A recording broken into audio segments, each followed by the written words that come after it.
Good evening, everyone, and welcome to another round of sound. This is the #1 Cochran Sports Showdown. I'm Bob Pompeani. We have a lot to get into, as always. We'll talk about some interesting football news, and we're talking about a guy who's a rugby player, possibly playing for the Steelers next year. We'll get into that. We'll also talk about the Pirates, who come home 11-4 after 15 games, top spot in the Central. How sustainable is that?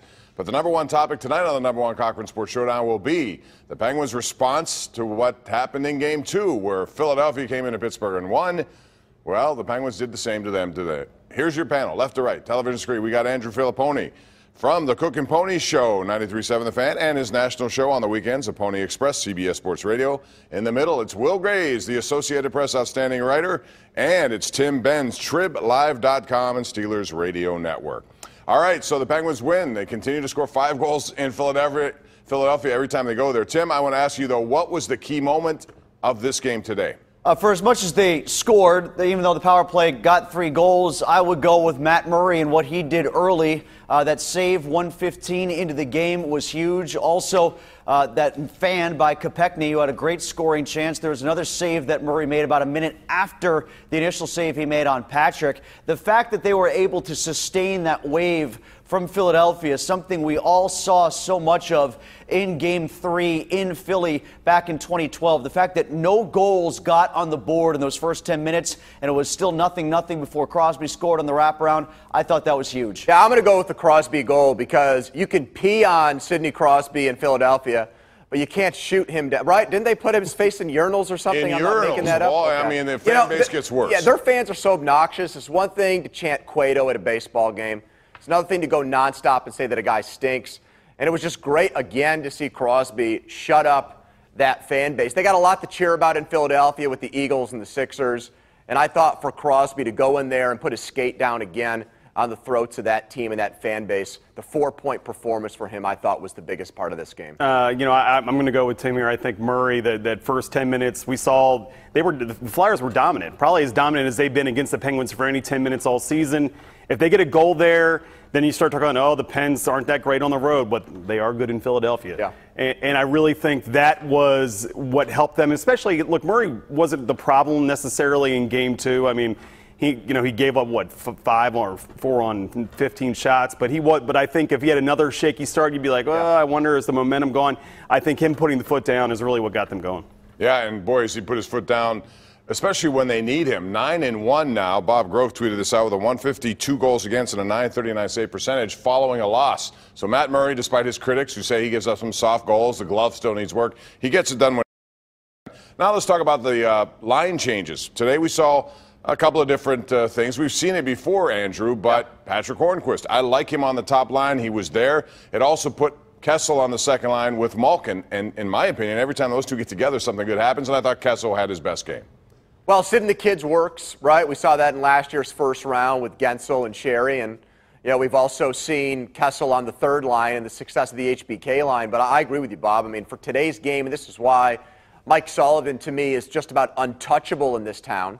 You don't want to panic. You don't want the urgency of making wholesale lineup changes, but he did, and it worked. Like that first goal that I'm talking about that has Philadelphia going to the dressing room down instead of at least even at the first intermission, that goal doesn't happen without Hornquist. And if you just put another winger on that line, like let's say that's Brian Rust, I don't think he gives you the effort in front of the net to make that play happen. So another masterful performance by the Penguins. Yeah, you know what, Bob? I would say this about the line changes, and 2 points have always come up since the Penguins were pursuing Derek Brassard and once they eventually got Derek Brassard. Number one, he's fantastic insurance for Crosby and Malkin. That to me is A. B, it gave them the opportunity to split their lines 3 ways. So you basically have the Crosby line, the Malkin line, and the Kessel line. That's in theory. But maybe, kind of by accident, you have stumbled into the biggest attribute is this allows Kessel to go up to the Malkin line, and you can still have a third line that is conceivably talented offensively, and you can bump Brian Rust down to that line with him and have Sherry on the other side, and then you got yourself a good third line. So by accident, maybe they stepped into that. I mean, look, I think we've been trying for 2.5 years to try to figure out what makes Sullivan reach the point where he decides, okay, it's time to switch it up. And then he somehow, whenever he pushes those buttons, it tends to work. I think this was more, maybe these moves were as much about getting Phil going as anything else. That being said, I mean, the guy, we should ask him for lottery numbers because it seems, I can't think of one time or more than a handful of times in 2.5 years where he's done something and it hasn't been, there's been some sort of immediate benefit for the team. I mean, I love Hornquist with Crosby, but I mean, good Lord, you can't look at what he did with Malkin this year and think that isn't, anybody that plays with either of those two guys is good.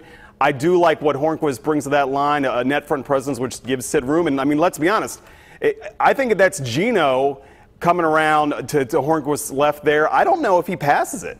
I really don't. I think maybe he tries to get a shot off and hopes, well, maybe Gino will get in there and get a rebound. I mean, I think that's just sort of that stuff that Hornquist and Crosby, he just knows how to play with different guys. And Sullivan, again, the guy he knows what he's doing. Power play, 1 for 8 in the first 2 games today, 3 for 5. But, Tim, when you look at it, they didn't have all that much time in the zone. They're capable. 1 shot is all they need. But how would you evaluate the power play today? Yeah, I thought the power plays today are sort of emblematic of this series where you feel like you got it figured out and the box score is telling you one thing, but then the overall arching effect of the series and the game today kind of tells you something different. Like, it feels like the Penguins are in complete command, but they just lost 5-1 a couple nights ago. Similarly with the power play today, 3 of 5. You think great performance. Yes, on paper it was, but that 4-on-3 goal kind of started with a mess at the blue line trying to enter the zone a couple of times over, and the Brassard power play goal was the result eventually of a power play that only got 1 shot on goal in the first 136. So, the power play was effective in the end. It took a lot to get there. I think it says a couple of things. It says, number one, that they're opportunistic, that because of all the talent they have, they don't need a lot of shots. It's not about the volume with them. They get a couple and they can score off them. What I also think it says, and this is, I think, more about the opponent, the Flyers' penalty kill stinks. Okay, it was 29th in the NHL, and anybody that studies hockey will tell you that most of penalty killing has to do with your goaltending. And here we are again. I know Elliott was phenomenal on Friday night, but in 2 out of 3 games, he's been awful. He's been really bad. And to me, this is just the latest iteration of what is a graveyard of mediocre to bad goaltenders, and it just continues to hold Philadelphia back in series like this. I mean, aren't these sort of first world problems? I mean, we're complaining, we're wondering about the power play. They scored 3 times. I think the Caps would take 3 power play goals and not care how much zone time they had. I mean, my God. That being said, I thought Philadelphia did a really good job for us. And then the Penguins got a little too fancy in game 2. I mean, Gino trying to go 1-on-4, entering the zone a lot. I thought the Flyers did a good job of kind of clogging up the neutral zone, getting their sticks down, disrupting breakouts. And today the Penguins were like, you know what, they found enough room to make it, which is what they do. Whenever time I come on here, what do I say? They deserve every last shred of the benefit of the doubt. And you know what? If they have 10 seconds of zone time and they get a goal, I think fans will take it. Are the Flyers now done, as many predicted after the 7-0 whitewash? And also, Claude Giroux, did he know what he was doing when he backed himself into Chris Letang? Those will be coming up next. But right now, we're going to tell you about winners in this town. You know who they are, and you could be next. All you have to do is visit one of Pittsburgh's 3 #1 Cochran Nissan stores now during their triple grand opening event. Register to win a Nissan Rogue, a 3-year lease, or one of 3 $1,000 Visa gift cards. Plus, everyone's a winner with 3 times the pricing. It's lower, 3 times the inventory. It's better. New #1 Cochran Nissan Super Group, South Hills, West Hills, and Monroeville. Back with more Penguin Talk after this. The #1 Cochran Sports Showdown is brought to you by #1 Cochran, Go One Better, and by Highmark Blue Cross Blue Shield. Have a greater hand in your health.